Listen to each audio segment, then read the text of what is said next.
But the mainstream media doesn't want to talk about it. Radio stations who are heavily sponsored by the big asset managers don't want to touch the subject.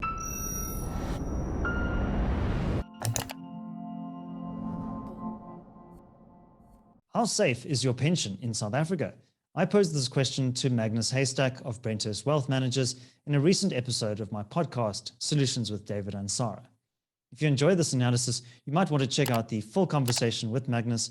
That's linked in the description below. Enjoy. Maybe we could turn the conversation to pensions, Magnus. And we have a retirement annuity structure where you get a tax advantage from contributing to that.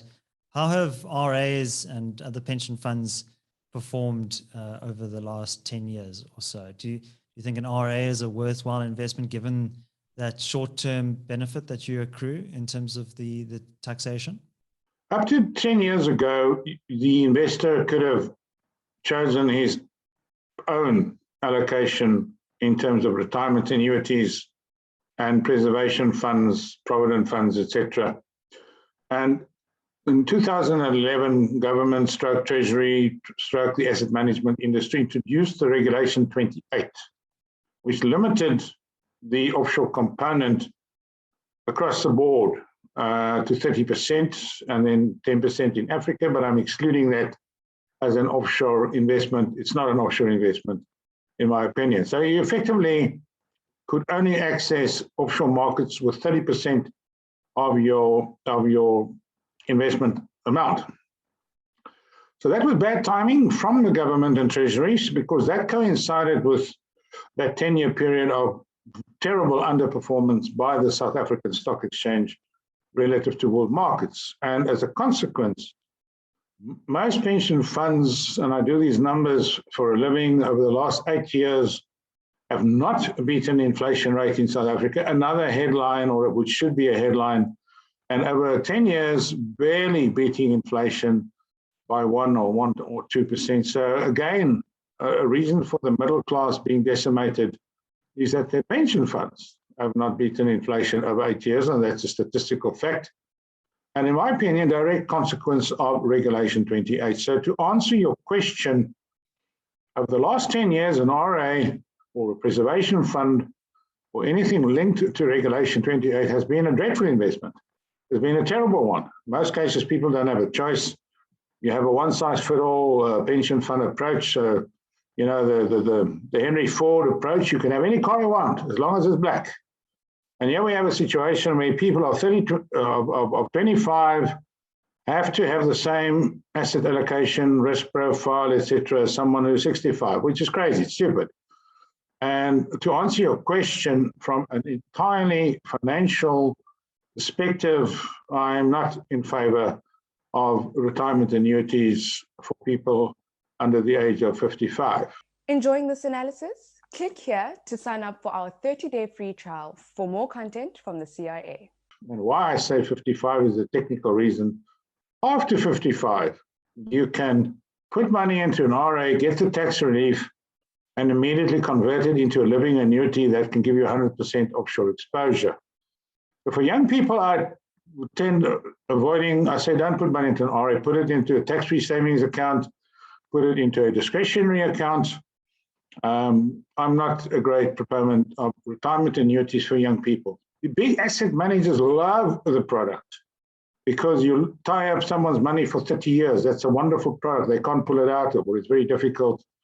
But from an investment perspective, statistically, the last 10 years has been a disaster. It's been terribly, terribly poor.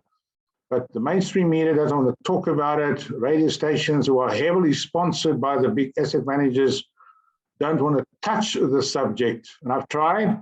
I've sent stuff to probably every mainstream media in the country, radio station. And I'm saying, guys, here's a crisis. Discuss it.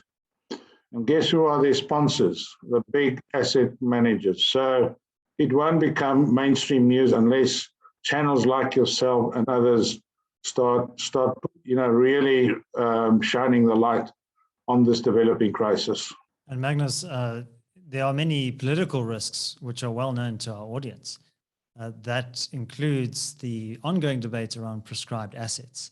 That's currently off the table officially, but it's been on the table, off the table, back on the table again since the Nasrec conference in December 2017, when it was adopted as a formal position of the African National Congress.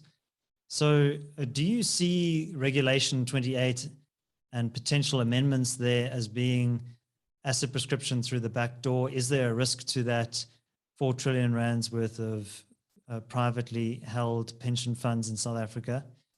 Do you think that that risk is overstated or not? No, I don't think so. I think, as you say, it might seem that the risk is off the table, but I think they've done a backroom a deal with the asset managers. I'm talking about government now, saying, okay, we won't go for full on prescribed assets, but we would like some unwritten agreement that you will support our infrastructural drive and put, between 20 and 40% of the assets that you manage into infrastructure, which seems to have calmed things down, but there are certain people who are very worried about it. The lack of detail. I mean, infrastructure. What is infrastructure? How do you invest in infrastructure with a pension fund? I mean, how do you measure it? How do you manage it? How do you derive an income out of it? So there's lots of people very concerned about this, and it will, if it carries on, it won't solve the problem of lack of growth in the SA economy and the lack of returns. So this topic will not go away. In fact, it might come back in the future. Thanks for watching. If you enjoyed this analysis, you might want to check out the full conversation with Magnus Heystek.